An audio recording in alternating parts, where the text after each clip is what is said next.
All right, so you see that dude walking, right? And I've got some nasty black streaks from I rubbed my wipers on that stuff, trying to get the ice off last night, and it's done left some of my rubber on the windshield. I'm going to clean that off with some alcohol, some rubbing alcohol. So yeah, back to it. I'm gonna put up a few videos on this, but this is part of the truth about trucking. The truth is, while you're out there with your calculator thinking you're gonna get about 600 or 700 miles a day because you can do 65 miles an hour and you can drive for, 11 hours or whatever, in this stuff right here, you're gonna do maybe 400 miles, depending on how bad it is, because this is real bad out there. Maybe 400 miles. And you got to learn the states that do not treat their roads. Basically, you can draw a line right now. You could draw a line from, I was in Waterloo, Iowa. Go from Waterloo, Iowa on your map, go down till you get to a decent road, and then it's not treated, I-80. Take I-80 eastbound all the way till Knoxville, Illinois, and ain't none of that treated. None of it. So you can keep going from there. I'm gonna go on to Indiana. Different states use different chemicals. Some states use salt and brine with chloride and salt and sand. It's called a brine because it's a mixture of it. They've tried different stuff at different states. I think it was Kansas is, I think, the one maybe that, I think maybe they were using salt and then Colorado didn't. Maybe Colorado started using something, but one of them smelled like pickles because they used a bunch of vinegar. They figured out vinegar works. They'll use whatever they can. Some of the southern states are actually getting with the program and they've bought more equipment, They had a whole bunch of drivers stranded out on 285 because Georgia didn't treat their roads one year. They've had problems with mountain passes where people are stuck, especially if there's an accident and there's, no way around it, or if they've scraped and treated 2 lanes and you could get around them if you could use that 3rd lane, but it's not treated. So you slip and slide and wreck if you get out there. So people just sit in the traffic and they're stuck, and that's what it is. As a driver, yeah, you could chain up, but you're not gonna get nowhere fast doing that. And your job is outside too. They want to tell you, you see these people walking, this is outside. It don't matter if it's -20 or positive 120.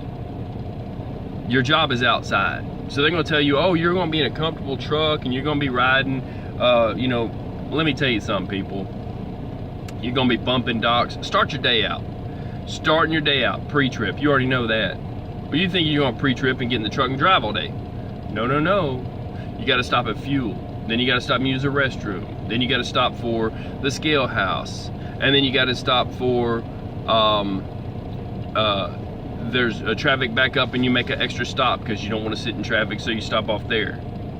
Now, it's nice if you're somewhere where there's nice weather, but if it's like this right here, and you're looking at this right here that ain't doing you no good, none of this stuff here, okay? You see what I'm saying? These people, look, they will lie to you in a minute and tell you you got good weather.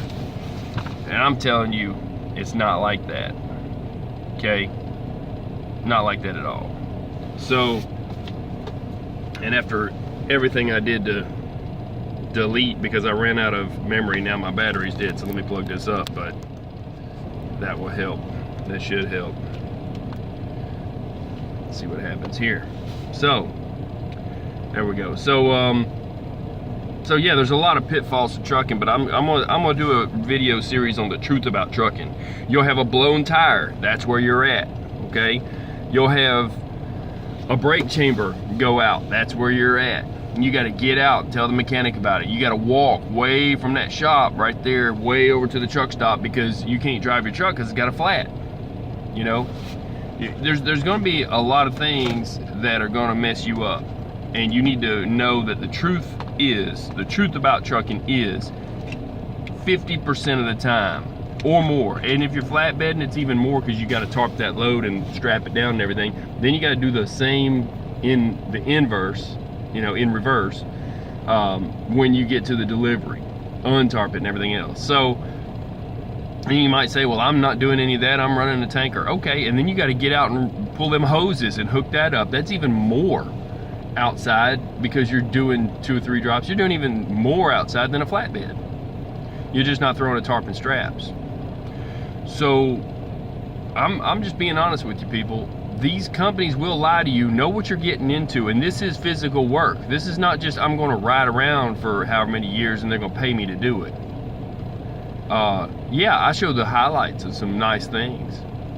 Why would I show you bad things? Nobody's going to watch that, but I'm going to tell you the truth when I'm talking like this right here and tell you what's going on.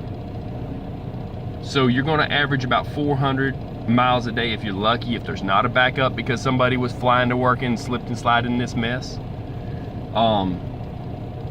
You know, you need to know definitely they're going to send you where they want to send you and where the freight goes, and you're not going to get much choice. So if you think, well, I'm going to stay in the South or whatever, yeah, you could try that, and a lot of us do that, and then you wind up taking a load and it'll hold you up.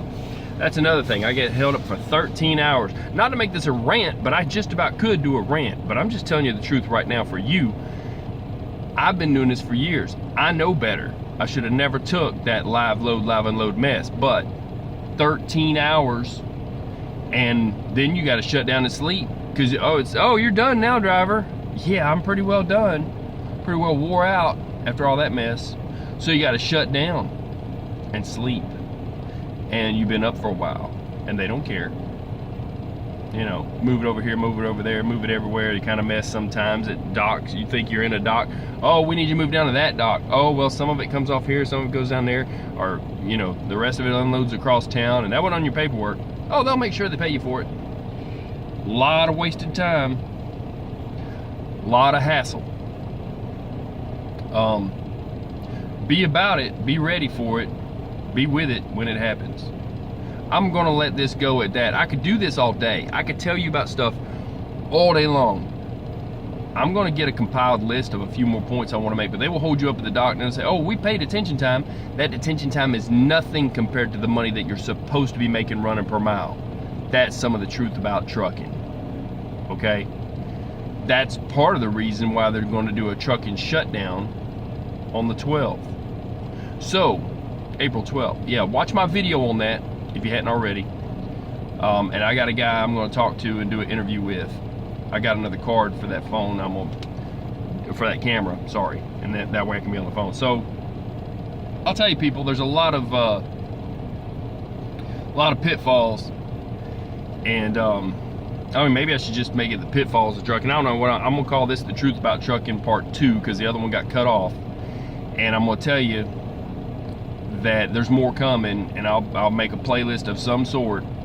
And then if you're new and you're a new driver, this pertains to you. But even if you're an older driver, you've been here a while, a good little refresher course to remind you, and some of these states not treating the roads and stuff, stay south, my friends. You know what I'm saying? I mean, but some of, like I said, these companies are not going to give you that choice. Oh, we run Pennsylvania. Oh, we run. And the mountains, you're going to be stuck on one side of the mountain or the other.